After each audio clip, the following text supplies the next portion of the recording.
Зголемени приноси од житни култури може да се очекуваат оваа сезона, доколку времето и понатаму остане во овие температурни граници. Поголеми приноси на пченица, но и сончоглед може да се очекуваат и поради зголемените површини, кои оваа година се засадени со овие две култури.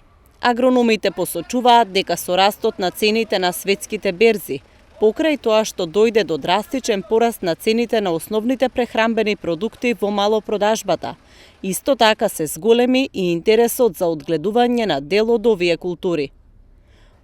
Од она што се забележува на терен и од сегашните временски прилики, се очекува позитивен ефект кај производството на земјоделските култури.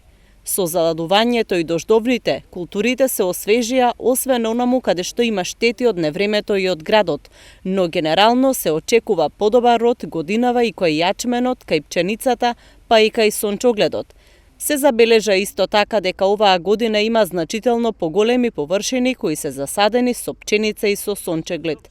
Има многу одгледувачи кои лани саделе пченка, но годинава се ориентираат кон сончоглед. Добро е што се враќаат на нивите, но битно ќе биде какви цени ќе им бидат понудени на земјоделците за откуп на производите, за да бидат поттикнати и следната сезона да садат и да ги одгледуваат културите, велат агрономите. Тие потенцираат дека и покрај зголемените површини засадени со основни култури и покрај зголемиот принос кој што се очекува, сепак домашните потреби од жито или сончогледово масло нема да може да ги задоволиме без увоз.